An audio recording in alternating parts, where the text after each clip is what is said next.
morning, everybody. Welcome to the Medical Grand Rounds for a long weekend, I guess. I will just respectfully acknowledge that we are located on treaty territory, a traditional gathering place for diverse indigenous peoples, including the King, Blackfoot, Corniston, Iroquois, Dene, Ojibwe, Saulteaux, Anishinaabe, Inuit, and many others whose histories, languages, and cultures continue to enrich our vibrant community. And just as I mentioned yesterday, I think once again today, if we can just take an extra minute to think about those that are caught up in the wildfires. Particularly there's a lot of indigenous communities that have been impacted, and I know many of us have been sort of involved in evacuations and trying to look after patients and individuals that have been have had to leave their homes. We'll just take a moment to think about that. And with that, I'm going to ask Dr. Evangelos Nicolakis, our Associate Chair Research, to introduce our speakers today.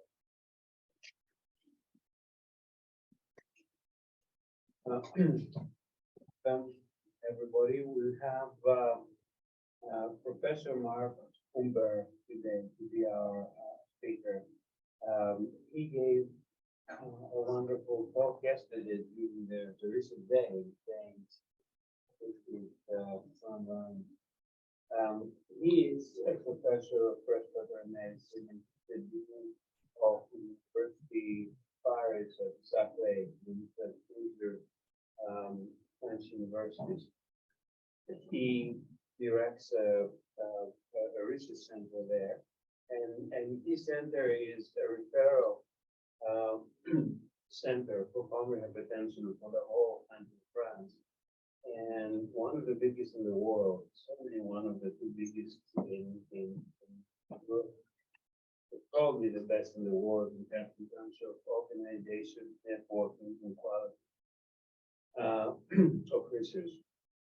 He has been a president of the European Respiratory Society, chief editor of the European Respiratory Journal, major journals in pulmonary medicine, and has received numerous awards from the European Respiratory Society, the government of France, Netherlands, and the American Heart Association.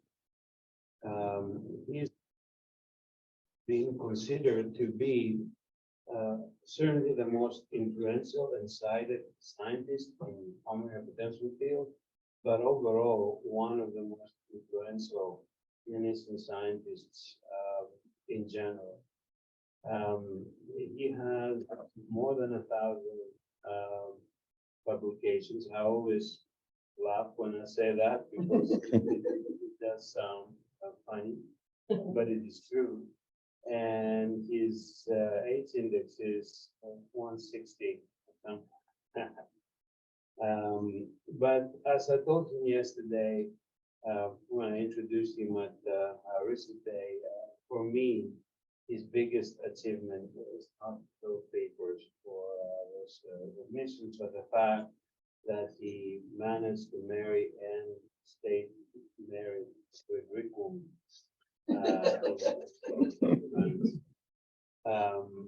Today he's going to talk to us about pharmacologic targeting of transforming a growth factor beta, and this is a factor that is involved in almost every level of embryogenesis during development. It defines our organs and how they're shaped, and, but it's also very relevant in the adult life.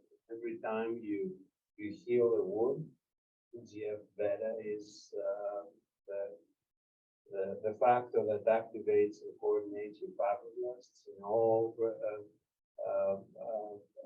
whatever you have scars in renal failure, liver failure, lung failure.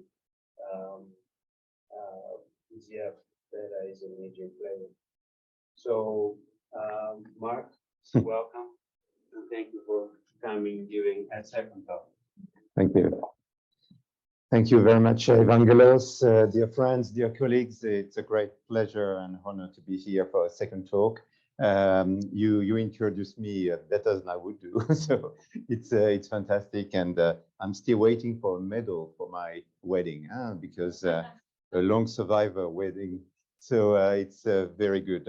Each time you make that joke, it must mean something.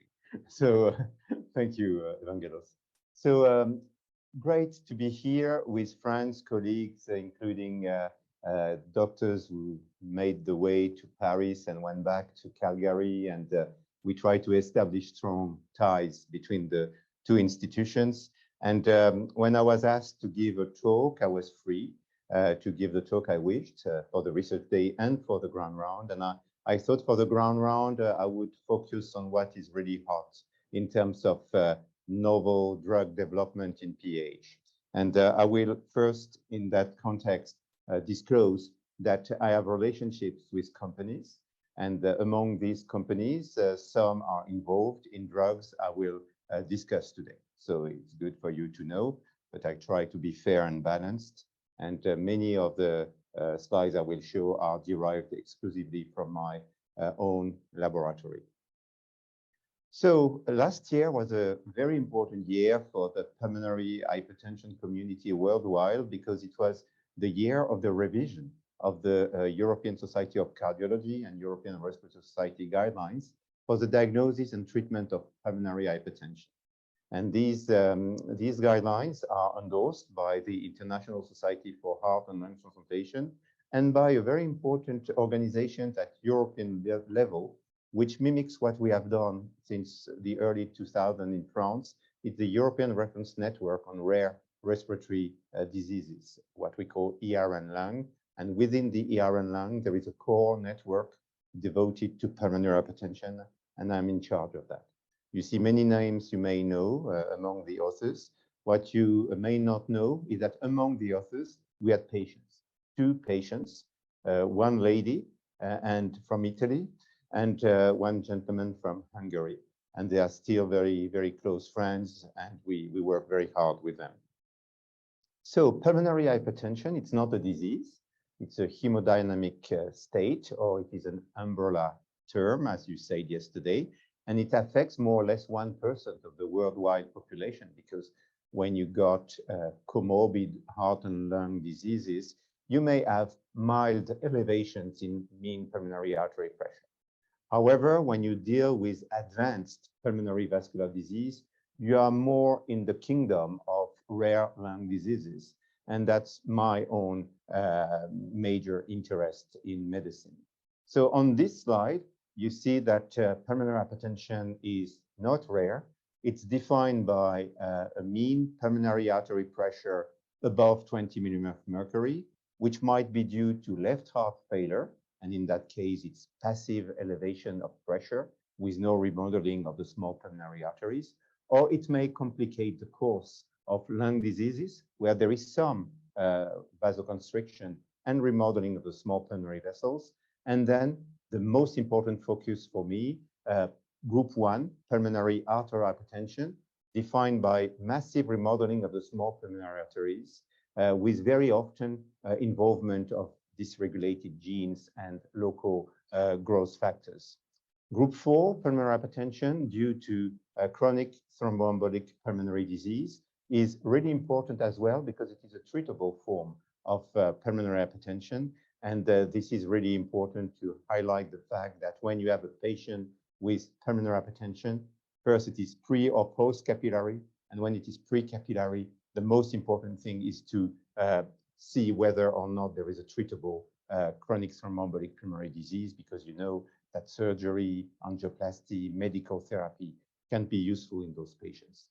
So when we made that central figure, you know, now in every good journal, there is a central figure. When we made that central figure, I thought it was a little bit busy. That's the reason why I presented in animation. So in this central figure, there was a prevalence, as you can see here. And prevalence is rare for group 1 PH, rare for group 4 chronic thromboembolic pulmonary hypertension, rare for the group with unclear multifactorial mechanisms. I'm not going to cover that today, but bear in mind that in that group, you have sarcoidosis, and you have histiocytosis X, and you have many lung conditions we are dealing with. And it is common or very common in patients with advanced lung diseases or left heart failure. Then in terms of management, and that's the development of the central figure, for the rare forms of pulmonary hypertension, maybe it is a paradox, but for the rare forms of pulmonary hypertension, we have quite good treatable traits, and we can propose medical therapies. We can propose lung transplantation in group 1 PH. For group 4, we have the surgery, the interventions, and the medical therapy. But for group 2 and 3, you have just to manage and optimize the treatment of the comorbid heart or lung disease, but there is no magic bullet. And right now, the reason why we are so focused on group 1 and group 4 is because we really feel that there is room for maybe finding a cure for these two conditions. And even though they are not that common, they do give a lot of burden to patients and families. And we are really devoted to rare lung diseases. So in the early days, 1980s, 1990s, the understanding, very, very crude understanding of pulmonary hypertension was that when it was precapillary, it was due to an abnormal balance between endothelial cell dependent vasodilation and vasoconstriction. And the idea was that there was dysregulation. It was not wrong, I mean, it was true that there was excessive production of vasoconstrictive mediators like endothelin 1, and there was insufficient production of vasodilatory compounds like prostacyclin and nitric oxide. And that was very interesting because, in fact, this was a definition of a pathomechanism, which was at least in part involved in some patients. And these were treatable traits. You could try to correct these abnormalities. And I always like to present this slide first. And Evangelos and myself, we are really very interested by basic research. You see quite a handful of Nobel Prize winners who are key players in the understanding of vascular biology and development of identification of pathways which could be targeted with specific agents. So here you have, for example, Sir John Vane, who was instrumental in the identification of prostacyclin as a major vasodilatory component. And he created a company, and this company developed epoprostenol and treprostinil. So quite nicely done. And there is still a named symposium in London every spring, the John Vane Symposium, where we meet together and we try to show advances in the field. Here on the right, you have three of the many people who identify nitric oxide as a key molecule, signaling molecule in the cardiovascular system. And we all know that PDE5 inhibitors and guanylate cyclase stimulators directly derive from the understanding of the biology of nitric oxide, from L-arginine to nitric oxide to guanylate cyclase and dilatation. And on the right, no Nobel Prize, but excellent work. Yanagisawa from Japan identified the most potent vasoconstrictor in the body, namely endothelin 1. And this led other scientists like Martin Clausel to develop the endothelin receptor antagonist. So the beauty of pulmonary hypertension is that it is rare, but the community is extremely devoted to finding solutions. And between the development of the concept of molecules playing a key role in vasodilatation and vasoconstriction, companies and organized networks of clinicians developed key randomized control trials, all of them published in the New England Journal of Medicine, and all of them leading to approval of drugs which are not curing, but which are improving the management of these patients. On the left-hand side, you have a paper led by the late Robin Barst. We still miss her. And she published in 1996 that when you treat patients with intravenous epoprostenol in an open label manner, because you are not going to do an intravenous placebo with a central line and a pump, So the survival was 100% at 12 weeks, very early, and there was 20% death in the conventional therapy without the prostacyclin. But on top of that, there were also improvements in walk distance, etc. Then in 2005, yes, sildenafil was demonstrated to improve walk distance in patients with advanced precapillary pulmonary arterial hypertension. And you see it was not dose dependent in terms of improvement in walk distance. So 20 milligram, 40 milligram, or 80 milligram 3 times a day led to the similar improvement in walk distance, and very, very much better than on placebo. And the same applies for the endothelin receptor antagonist. So I could have done a lot of demonstrations. There are many papers published in the New England Journal of Medicine with the new agents, including the guanylate cyclase stimulators and the novel endothelin receptor antagonist. So the papers we then published with my group were educational papers in the New England and in Circulation, all showing the same thing. And in my mind, showing that we were plateauing in terms of innovation and discovery. You see, this is 2004, this is 2014, and finally, we did not improve the concepts. We just refined the way we targeted the pathways. So you see, the 3 pathways remain the same. There were less drugs in 2004 versus 2014, but finally, there was no novel pathways targeted by our community and no major discoveries.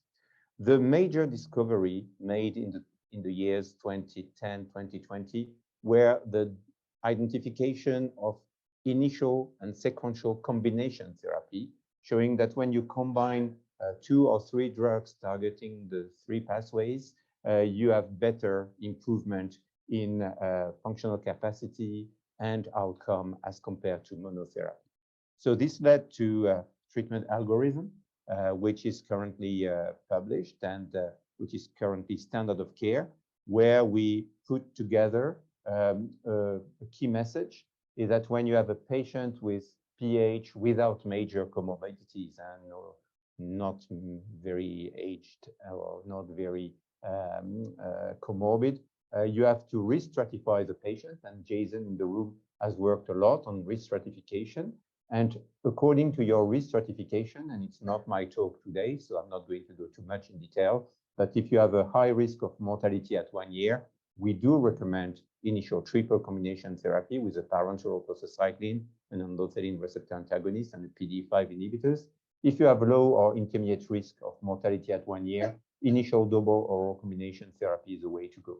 And then regularly, you follow the patients up, and we have a refined risk stratification at follow-up, which allows to see whether you are at target, at treatment goal or not. And if you do not reach the treatment goal, you have other options. But right now, the other options are always around the 3 pathways. So you are very, very fast in a dead end. And very often when the patients are young, you have to transplant them. And I know you have a very strong transplant clinic here. Patients with comorbidities, it's more difficult. I'm not going to discuss it today, but we are more careful, and we still use quite a lot of monotherapy to start with. It doesn't say that we don't sequentially combine, but we are more careful because many elderly people with comorbidities, especially cardiovascular comorbidities, they don't tolerate that well the pulmonary vasodilators, which have systemic effects. So we are plateauing. And we keep on saying that, Evangelos, myself, I mean, we are really thankful to the magnificent drug development, but we are plateauing, and we really need to understand how to target other meaningful pathways in patients with pulmonary arterial hypertension. And thanks to labs like your lab, like my lab, like Martin Wilkins' lab who made this slide, we try to understand better and better what are the main drivers of PH pathology. Because in fact, vasodilation, vasoconstriction, it's an oversimplification. Our patients, even when they receive 3 different vasodilators together, they maintain their pressure 10 times above the limit of pulmonary vascular resistance. Many of our patients have PVR between 10 and 20 wood units despite multiple treatments. And the key concept here is that the vessels are remodeled. The vessels, they are not vasoconstrictive. They are obstructed by proliferation or stiffness of the small pulmonary vessels. And you see this is a cartoon, but on the left-hand side, you have the thin wall monolayer endothelial cell of a normal pulmonary artery. And on the right-hand side, you have multi-layer endothelial cells, smooth muscle cell proliferation, adventitial remodeling with accumulation of myofibroblasts and inflammatory cells. So at the end of the day, understanding the human disease as well as possible and try to find a possible new treatment for these patients based on well-characterized pathways which are dysfunctional in PH. This is the current way we do research in that field, clinical or translational research. So the vasoactive mediators, we don't dispute that. They are involved somehow because we can treat patients with vasodilators. But the genetic background, and many of you may work in the cystic fibrosis clinic. I mean, for us, it's an example. And when I was young, when I was a resident, I mean, cystic fibrosis patients were dying at my age. And now I still see patients who are my age now. So it means that there was something, at least for some patients, which contributed to much better survival and quality of life. And when you analyze CF, I mean, it's the understanding of CFTR and how to regulate the function of this channel. So here, the genetic basis of the very small minority of group 1 PH patients with a genetic defect allowed us to understand much better what might be a key factor contributing to pulmonary vascular remodeling. It doesn't mean that patients with scleroderma, patients with congenital heart disease have these dysfunctions, but genetic dysfunctions, but it means that the pathway is meaningful in provoking remodeling of the small pulmonary arteries. And on top of that, genetics, growth factors, inflammation, all of these hypotheses derive from basic science identification of dysfunctions in the small pulmonary vessels of animal models or patients with PH. So the balance in the small pulmonary vessels, but in the body as a whole, but the balance in the small pulmonary vessels of two pathways is critical because we know that the small pulmonary vessels, they are very frail tubes, which are very difficult to maintain in a healthy state. And when you look at the patients with PAH, and it will be in my next slide, when they carry a mutation, the most common mutation is the mutation of the BMPR2, so bone morphogenic protein receptor type 2. It's a family member of the TGF-beta superfamily of receptors, and it is a very important pathway to limit proliferation and maintain homeostatic characteristics of the small pulmonary vessels. And in fact, when you analyze more in detail how this pathway works, you see here the BMPR2. It is a complex pathway. You have a tetrameric receptor with two type 2 receptors on each side and two type 1 receptors. And these receptors, they transduce a signal through SMADs, which are phosphorylated. And in a normal homeostatic vessel, you have similar activation, and there is a balance of activation through the anti-proliferative pathway and through the pro-proliferative pathway, transducing through SMAD158 for the anti-proliferative pathway and SMAD23 for the pro-proliferative pathway. And there is pulmonary vascular homeostasis when both pathways are balanced together. So quite interesting, very complex pathways. We wrote an article with Christophe Guignabert, which was published 2 years ago in the European Respiratory Journal, if you wish to read it, where we try to make it more simple, but it remains quite tough. So let's go one step backwards. Why did we insist so much on BMPR2?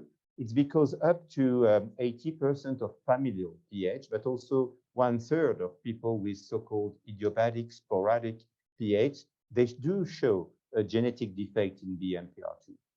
And this defect, you see here, the red cross on the screen, it means that the anti-proliferative pathway is dysfunctional, and you have less phosphorylation of SMAD158, and you have dysregulated balance in favor of SMAD2/3, which is pro-proliferative.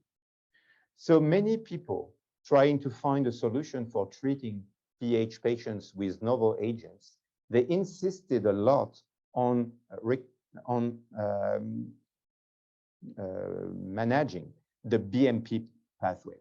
And many people, very wise people, very strong people, try to produce, ligands of the BMPR2, or they try to do genetic treatments for genetic regulators of BMPR2. So many people try to push hard to upregulate the BMPR2 pathway in order to obtain better phosphorylation of SMAD158.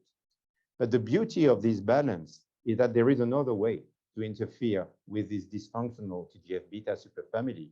It would be to try to limit the pro-proliferative pathway by interfering with the ligands of the other side of the balance. And the other side of the balance transduces the signal through receptors like activin receptor 2A and 2B. And the transduction is done through SMAD2/3 phosphorylation. And there is a very strong support for trying to limit the stimulation of this pathway in order to rebalance the pulmonary vascular disease. So there are two ways, two schools. They are not fighting together, but some people try to push hard on the BMPR2 dysfunctional pathway, and others try to limit the activin activation and its consequences. So there are other things which are really important. That's the inflammation. Inflammation certainly contributes to the multi-step development of pulmonary hypertension. The vast majority of people carrying a BMPR2 mutation will never develop PH. If you are a male, only 14% will develop PH in their life. If you are a woman, 42%. So it means that there are maybe hormonal situations which favor PH, or maybe also being pregnant could be a stress factor, because you increase your blood volume, you increase your cardiac output, etc. But there are other conditions like scleroderma, lupus, some infectious disease like HIV, which do sometimes have complication with PAH, group 1 PH. So infectious and inflammatory triggers certainly contribute to pulmonary vascular remodeling, certainly in people with some predisposition.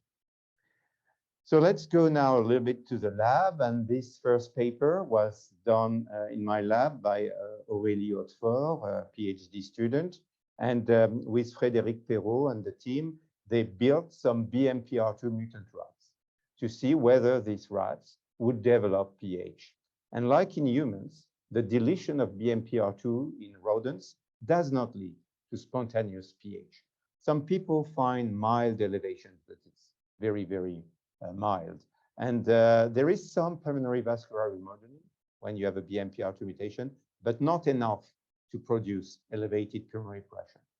But the beauty of international collaboration is that we did collaborate with Stanford University, with Marc Nichols and Dr. Tian, a Chinese very gifted researcher. And we did show that these phenotypically silent BMPR2 mutations, they do predispose rats to inflammation-induced PH by enhancing the risk of neointimal transformation. So these two papers, they speak together. They were published in Nature Journal the same year, and we were collaborating together. So it's very nice because on one hand, this PhD student was a little bit depressed, I must say, but I was telling her negative data are good data. I mean, I say that yesterday, I buy. And this lady was super excited because she was showing that inflammation was certainly the second hit, at least in these rats. So then we did collaborate with the team of Yanagisawa, the gentleman in Japan who discovered endothelin-1. And Professor Emoto, a very, very gifted researcher, key member of the BMP family. And he is really a very nice person. And we did collaborate together. We did collaborate together in order to show whether, rather than focusing on BMPR2, we should not focus on the other side of the balance, so activin and activin receptor. And what we did 2 sets of experiments, and we did confirm that in human from my tissue bank in Paris. So what Dr. Rianto did, first he did endothelial cell specific deletion of the component of activin A. So activin A is a major trigger for remodeling through activin receptor 2A and 2B receptors and SMAD1, 2,3 phosphorylation. And so endothelial cell specific deletion of inhibin A, so activin A, ameliorates chronic hypoxic induced pH in mice. So that's one thing. On the other side, when you activate inhibin A, so when you upregulate activin A, it leads to pulmonary hypertension spontaneously, and it exacerbates chronic hypoxia-induced pH in mice. So quite nice, because the story is getting more and more complete. And we feel that certainly when you have reduced BMPR2 signaling, you are predisposed to develop pH. And maybe additional second hit might be important, like aging, being a female, having inflammation, being exposed to oxidative stress, etc. But maybe also the other side of the balance is important, because when you have a frail BMPR2 side, maybe the overactive activin side is another problematic side of the conundrum. And this will lead to pulmonary vascular remodeling. So then we went to our quite nice database in Paris. We have a very large registry with more than 16,000 names in the registry. So it's a unique gold mine. And now more and more linked to the database, we have a biobank with the lungs when they are transplanted, with the endothelial cells, the smooth muscle cells, and the serum. And what we did, very simple, we did measure activin A levels in the serum of people with PAH, because we wanted to know, I mean, everybody was measuring BMP9, the other side, but activin A, it has been published by others, but our data are more large in size. And clearly, PAH is characterized in many individuals by overproduction of activin A. And because we have the labs with the animal models, we showed in several animal models that the same applies in the model. So pulmonary vascular remodeling is associated. Doesn't mean that there is a direct link, but it is associated with activin A overexpression in the lungs and in the bloodstream. And you see here from the human tissue bank we have, so it's a little bit busy, but here it's a control lung. And here it's PAH lung. So you see there is no question, there is massive remodeling. And what you see here, SMAD2,3 phosphorylation is major in PAH versus normal people or people who had a lung biopsy. And you see endothelial cells here and smooth muscle cells here, both expressed SMAD2,3 phosphorylation. And when you look more in detail, inhibin beta A, so activin A, if you wish, inhibin beta B, activin B, if you wish, you see control, not much expression, idiopathic pH, massive remodeling, and massive expression of inhibin A and inhibin B. So it was published 3 weeks ago in Circulation. It's a translational article. It's not too difficult to read. And if you are interested, there is a central figure. We are always asked to do it. So the central figure is quite nice. Although even myself, sometimes I find it difficult because it's full of counter loops and loops. So you need to train a bit. So that's not in the paper, but that's how we see the future of pH management from a translational perspective in the setting of TGF-beta superfamily. So you have 2 branches. You have the BMP branch, the green one, anti-proliferative. So you might wish to stimulate that pathway. And that pathway transduces signals through SMAD1/5 phosphorylation. And you may try to develop recombinant proteins, BMP9, for example. Although if you have BMP9, if I put it in your skin, you will have bone in your skin. So you have to reshape it to avoid the bone formation. So Nick Morel is working on that. Activators of this pathway could be developed. Gene therapy could be developed, and there are papers in animals. But this, I think it's really interesting, but I like more the dark side of the balance, the side which is truly important for remodeling.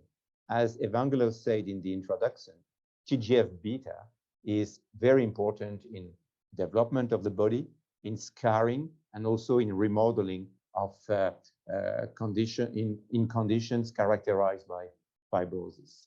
And you see, you could interfere with this pathway with neutralizing antibodies, blocking, for example, activin A, or ligand trap. You know, the anti-TNF in rheumatology, you can either have an anti-TNF or TNF receptor trap, which is, for example, etanercept versus gobilumab for the antibody. So you could have either an antibody or a ligand trap, the same vision. You need to block this pathway. Or you could develop inhibitors or develop antisense. So that's where we stand. And it's more and more simple now because I'm going now to the clinic where we have to apply these discoveries for patients. So to make it simple, on the left, the yin-yang theory, in normal pulmonary arteries, they are not stiff, they are open, they are patent, and they have a balanced equilibrium between activin and BMP pathways, and it's what we call vascular homeostasis. And for many reasons, including genetics and environmental triggers, you have a remodeled, rigid, narrow, stiff pulmonary artery. And for sure, there is activin imbalance, as well as BMP failure. But if you have to choose your camp, you have to choose your side to start with. And what we decided to do with a company, which was a very small company in Cambridge, Boston, Massachusetts, these researchers were really engaging, quite passionate about what they were doing, and they were developing a family of treatments targeting TGF-beta superfamily. And you see sotatercept, when a drug end is sept, it means that it is a trap, it is a receptor. And you see they made a fusion protein between an IgG1 Fc fragment and the extracellular portion of the activin receptor 2A. So when you give that by subcutaneous route, it's in fact a biologic. And this biologic will trap the activin in an attempt to rebalance homeostasis. So it's oversimplified, but I think that is the only way to carry or to deliver this message. So our good friend, Paul Yu, and we discussed about him yesterday with Evangelos, published in Science Translational Medicine a couple of years ago, direct evidence in preclinical studies that this agent, sotatercept, improved hemodynamics, right ventricular hypertrophy, right ventricular function, and pulmonary arterial remodeling. And the idea, you see this cartoon, is the idea that this side of the pathway is dysfunctional and this side is overactive. So if you trap the activin, you rebalance the SMADs and try to restore, not reverse, but try to restore pulmonary vascular homeostasis. So 2 years ago, we published the first paper on sotatercept therapy in pulmonary arterial hypertension. We considered, like in asthma, you know, the biologics in asthma, this is a biologic in PAH. So it's an add-on therapy. It's not designed to replace pulmonary vasodilators. We have patients who are not at goal on pulmonary vasodilators, and we add this ligand trap on top of established therapy, and we try to see what's going on. And in PAH, in phase 2 studies, we usually recommend to use pulmonary vascular resistance, which is easy to measure in expert centers and which has granularity to show whether you have dose-dependent improvements. And you see it's rare to have these kind of results. In the doctor's life, it's very rare. So this is placebo. So it means that we did that in good centers. And then this is the sotatercept, 0.3 milligram per kilogram every 3 weeks by subcutaneous route. You see that there is a drop by 20% in the PVR. And when you use the 0.7 milligram per kilogram subcutaneous, you have a 33.9% reduction in PVR. So a stepwise reduction in PVR with this ligand trap on top of maximum therapy. Many patients were on triple combination therapy, not at goal, despite intravenous ciprofloxacin, etc. So this is, in theory, a game changer. Then the future will tell, but in theory, it is a major step. So on top of that, the key secondary endpoints, 6-minute walk distance improved by 20 meters, but the patients had good walk at baseline. NT-proBNP decreased markedly, functional class improved, and the side effects, thrombocytopenia and polycythemia, were the two most important side effects. The bone marrow effect, we know that TGF-beta is very important at the bone marrow level, and increase in hemoglobin was expected because, in fact, this drug is also developed for refractory anemia in people with, for example, bone marrow fibrosis. So I'm not going to go into great detail, but you see this is the forest plot. This is the zero line. On the right, it favors placebo. On the left, it favors sotatercept. And here you have many, many conditions and situations. So it works the same in males and females, in idiopathic or heritable, in people with double or triple combination, people with parenteral prostacyclin or not, people in functional class 2 or 3, and people with less or more than 10 Wood units at baseline. So quite comprehensive improvements. And also it works the same between BMPR2 mutants and BMPR2 wild type patients. So it means that this is not a drug for patients carrying a BMPR2 mutation. BMPR2 mutation showed us the way, but it is a drug which improves patients irrespective of the BMPR2 status. And we are going to publish exclusively this message very soon. Another thing which is important, not published yet, is that we engage the target. So when we give sotatercept, you see here the activin A levels in the bloodstream. This is on placebo, flat, and this is on active. You see you down-regulate, you reduce markedly the activin A levels, so you engage your target.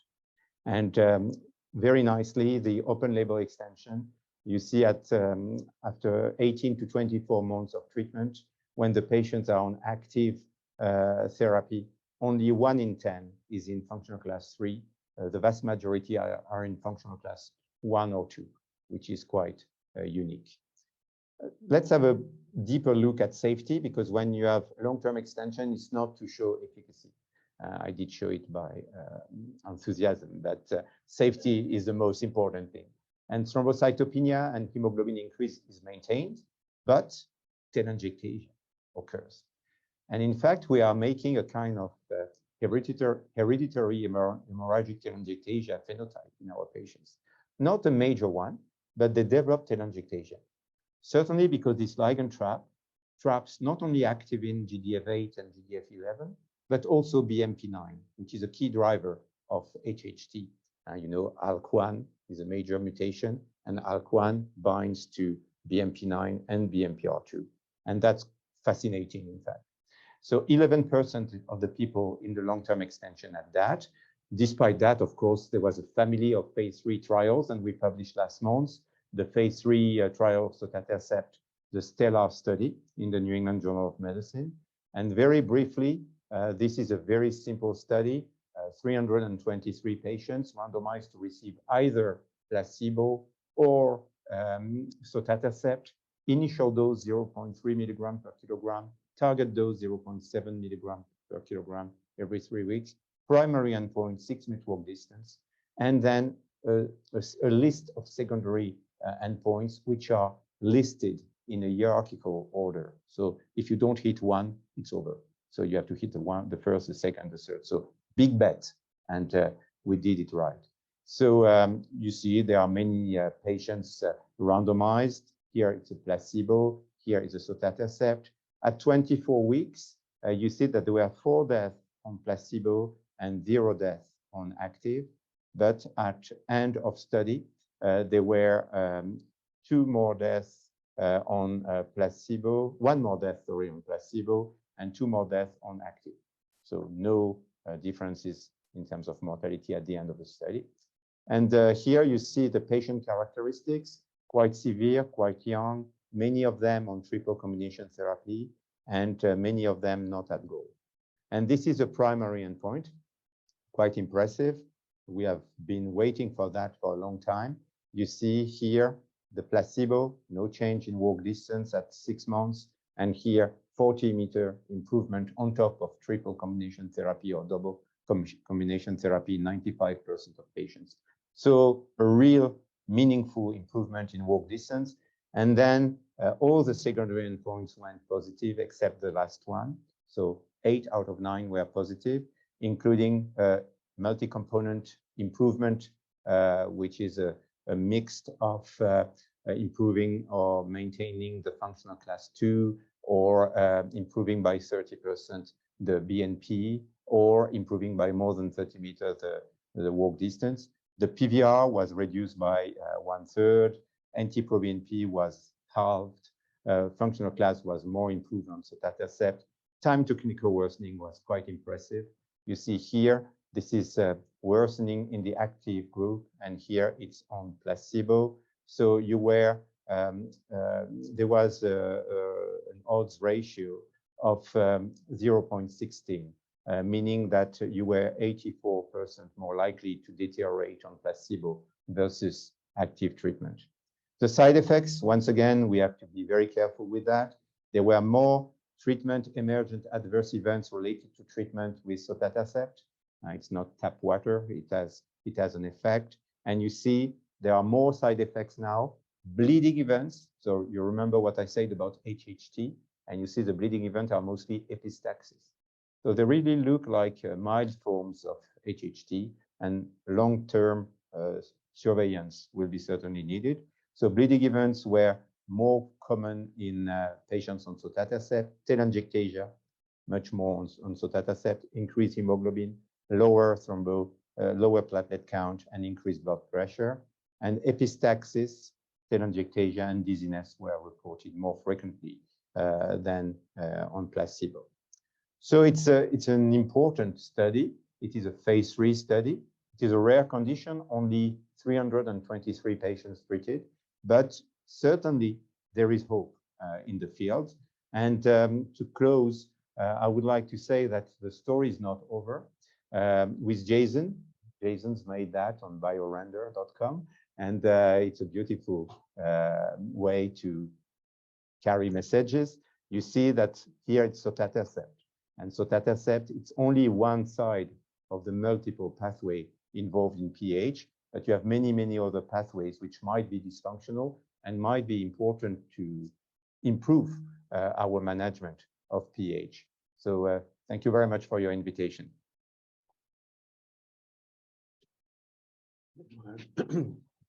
Any questions from the audience? Can I just read one from the chapter? Yeah. It says, the number or proportion of patients with connective tissue disease-related PAH seem low relative to other trials in PAH. Any thoughts as to why? And this is from John Granton. Hi, John. So maybe I will see you in DC next week. So thank you for the question. It's a key question. In the French registry, connective tissue disease-associated PH, it's 15% of patients. So it's the same proportion than in this study. But in this study, we did not include portal pulmonary, congenital heart disease, etc. So indeed, it's a lower proportion. But there were 15% of patients with connective tissue disease. The size of effect is less important in terms of walk distance, but we know that these people have more reasons for walking less. And in terms of PVR, they improved the same. So indeed, there is less connective tissue disease, and maybe the company will wish one day to focus on that group of patients as they did in the early 2000s with epoprostenol. There was a devoted randomized control trial for the connective tissue disease spectrum of disease, the scleroderma spectrum of disease. So it's a good comment, and we have to work on that. Thank you. Interesting. You mentioned some patient-reported outcome measures. Yeah. Apart from the walk test, what was the general functional quality of life outcome of the treated group versus the best care? Yeah, because I jumped, I saw the time running. I jumped to the time clinical worsening, but the only negative secondary endpoint is one component of a PRO named SYMPACT. And in SYMPACT, you have overall symptoms, you have cardiopulmonary symptoms. These two components were positive. They were significantly improved on treatment. The third one is emotional. And the emotional part of the SYMPACT was going to the right direction, but it was not significant. So I would say that the PROs are a little bit complicated in PH, still a work in progress. We have to refine it, simplify it. And also we did that study during the COVID pandemic. So the emotional questions were maybe a little bit contaminated by the circumstances, but it's only an hypothesis. So thank you for asking that. Marc, I may not recall it clearly, but I think in the phase 3 study, the PA pressure decreased significantly, but the cardiac output didn't improve. Yeah. And the PVR decreased because of changes in the mean PA pressure and the weight. But what does the lack of increase in the cardiac output mean?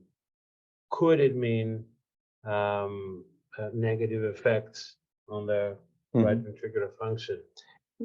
Very good point. So just to clarify, first, all the measures are performed at rest in people who are stable in functional class 2 or 3. So when you look at the median cardiac output or cardiac index, let's say, it's normal. It's 2.5, 2.6. So it's not the upper limit of normal, but it is within the normal range. What we do right now, we try to focus on people with less than 2.5 liter per minute per square meter cardiac index, and also those with less than 2. And we see whether these people improve or not, or whether they are stable, or whether they deteriorate. There is no deterioration in cardiac index. There is just stability. And as you said, this treatment markedly decreases the mean PAP by 14 millimeter of mercury. Thus, the PVR are improved markedly, but the cardiac output remains the same. So what we are going to do right now in the family of phase 3 trials, there is a phase 3 trial named Zenith, which is targeting the patients who are very, very advanced and refractory to therapy. So we will have a study devoted to people with low cardiac output. So we will know better whether it is safe or not to use that agent in those circumstances. There is also a phase 2 investigator-initiated study in Boston by Dr. Waxman, and he has studied exercise hemodynamic and rest hemodynamic in people who were treated. It's an open-label trial with sotatercept. And I know this paper has been recently submitted, and it's very reassuring in terms of at rest, little change, but at exercise, they catch up. They do improve their exercise cardiac output. So that's something we need to improve that. There is a lot of debates because there are some studies in developing animals. Of course, when you have an animal developing its heart, if you block activin receptor 2A signal, well, the heart doesn't develop properly, and these people may have heart problems. When you treat patients with established physiology, but a disease, for the moment, I don't see marked cardiovascular warning signal. I just see that the hemodynamics is improved by means of reduced mean PAP and maintenance of cardiac output. I think that it would be, we need to take a careful look, because like I was showing yesterday, our data show that when the RV hypertrophies, the fibroblasts become the dominant cell type, not the cardiomyocyte. So a drug that affects fibroblasts would be very relevant. And according to at least our work here, independent of the company or the drug, we don't have the drug. Our work predicts that it actually may have a beneficial effect on the right ventricle because it may limit this imbalance of cell types in the RV myocardium. Now, there is a trial here that we also do with sotatercept in patients with HFpEF. And Dr. Armstrong has a question, and he would like you to comment, particularly under this concept that there is an ongoing trial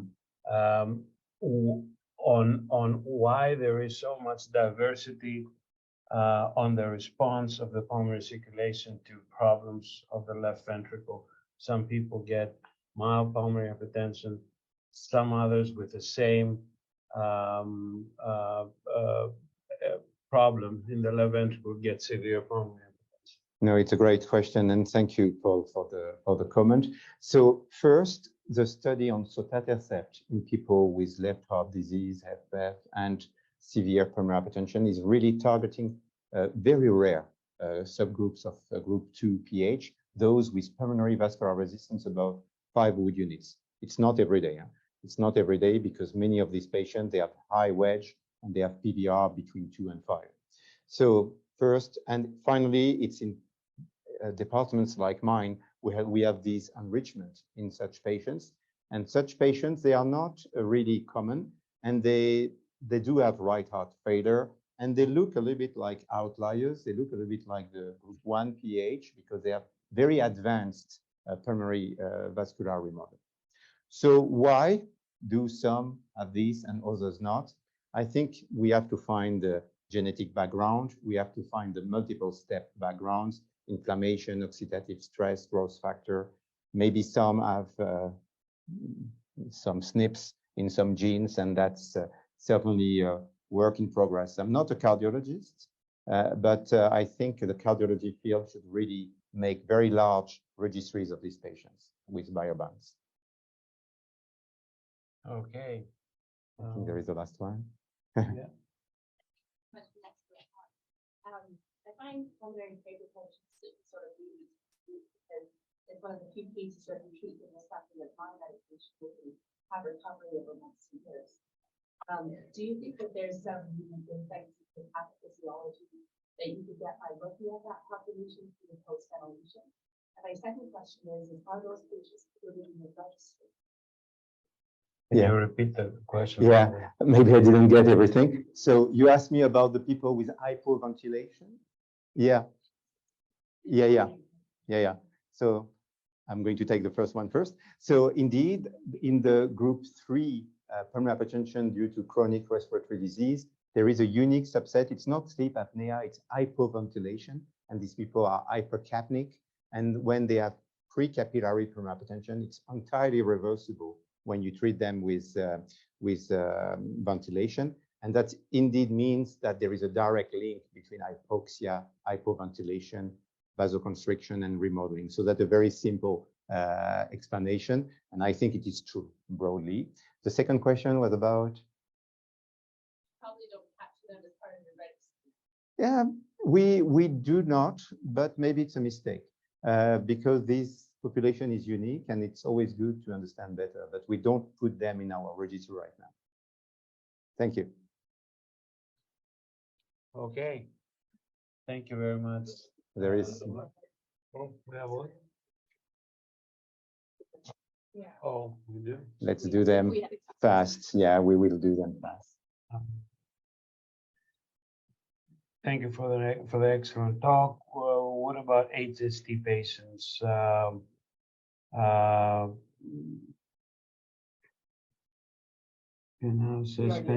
you comment? Yeah, I think and Paolo Raggis, sotatercept to be tried in early phase pulmonary hypertension to delay the onset of severe disease. I can take both very fast. So first, early intervention with sotatercept, it will certainly be developed in the future, but they do it stepwise. And second, indeed, the HHT genes are very similar to the PAH genes, and it shows the overlap and complexity of the TGF-beta superfamily. One thing, when you have HHT and severe PAH, sotatercept might not be the best treatment option because of this telangiectasia and nasal bleeding, but the future will say. So thank you very much. Thank you. Thank you.